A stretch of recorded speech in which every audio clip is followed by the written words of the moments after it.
माँ वैष्णो देवी की पौराणिक कथा। हिंदू धर्म में भारत के जम्मू और कश्मीर में त्रिकुट पर्वत पर स्थित वैष्णो देवी मंदिर को बहुत पवित्रतम हिंदू मंदिरों में से एक माना गया है। वहीं उत्तर भारत में वैष्णो देवी सबसे प्रसिद्ध सिद्धपीठ है, जहां साल भर भक्तों का आना जाना लगा रहता है। मान्यता है कि इस मंदिर में आकर मां वैष्णो के दर्शन का सौभाग्य केवल उन्हीं को मिलता है जिन्हें मां का बुलावा आता है। वहीं इस सिद्ध और दैवीय शक्तियों से युक्त मंदिर से कई कथाएं और लोगों की मान्यताएं जुड़ी हुई हैं। इस मंदिर के गर्भजून से भी एक पौराणिक कथा जुड़ी हुई है, जिसमें मां वैष्णो ने 9 महीने गुजारे थे। पौराणिक कथा के अनुसार जम्मू जिले के कटरा नगर से 2 किलोमीटर की दूरी पर स्थित एक हंसाली नामक गांव में मां वैष्णो देवी के परम भक्त श्रीधर रहते थे। उनकी कोई संतान नहीं थी, जिस कारण वे बहुत दुखी रहते थे। एक बार नवरात्रि पूजन के दौरान उन्होंने कुंवारी कन्याओं को अपने यहाँ बुलाया।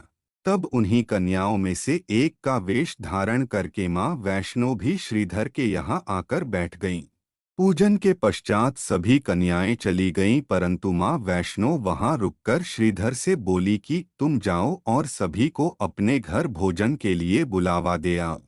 इसके बाद श्रीधर कन्या की बात का मान रखते हुए आसपास के गांव में भोजन का बुलावा दे आए। सभी गांव वालों को निमंत्रण देने के बाद जब वह लौट रहे थे, तब उसने गुरु गोरखनाथ, उनके शिष्य भैरवनाथ और अन्य शिष्यों को भी भोजन का निमंत्रण दिया। भोजन के निमंत्रण की बात सुनकर सभी गांववासी आश्चर्यचकित थे कि ऐसी कौन सी कन्या है जो पूरे गांव को भोजन करवाना चाहती है। इसके बाद सभी श्रीधर के घर भोजन करने के लिए आए। फिर कन्या रूप में मां वैष्णो सभी को एक अलग तरह के पात्र में से भोजन परोसने लगी। जब वह भैरवनाथ के पास पहुंची तो उन्होंने खीर पूरी खाने से इनकार कर दिया और मांस मदिरा पान की इच्छा जताई। तब कन्या ने उसकी यह बात नहीं मानी, लेकिन भैरवनाथ अपनी बात पर अडिग रहा। इसके बाद भैरवनाथ के मन में छिपे कपट को जानकर मां वैष्णो रूप बदलकर त्रिकुट पर्वत की तरफ चली गई। त्रिकुट पर्वत पर जाकर वहां एक गुफा में ही मां वैष्णो ने भैरवनाथ से छिपकर 9 माह तक लगातार तपस्या की थी। इस गुफा को ही आज गर्भजून के नाम से जाना जाता है।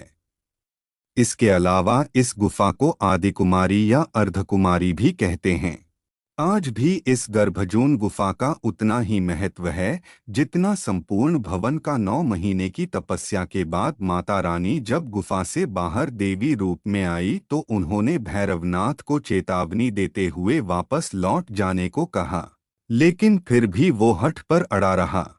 इसके बाद हठी भैरवनाथ को मां ने महाकाली के रूप में भैरवनाथ का सहार कर दिया। कहते हैं कि भैरवनाथ का कटा हुआ सिर त्रिकुट पर्वत की भैरव घाटी में गिरा। आज इस जगह को भैरवनाथ मंदिर के नाम से जाना जाता है। वहीं वैष्णो देवी मां ने भैरवनाथ का सहार जिस स्थान पर किया था उसे भवन के नाम से जानते हैं। अगर आपको हमारी वीडियो अच्छी लगी हो तो वीडियो को लाइक करिए और इसी तरह की वीडियो देखने के लिए हमारे चैनल को सब्सक्राइब करिए। धन्यवाद।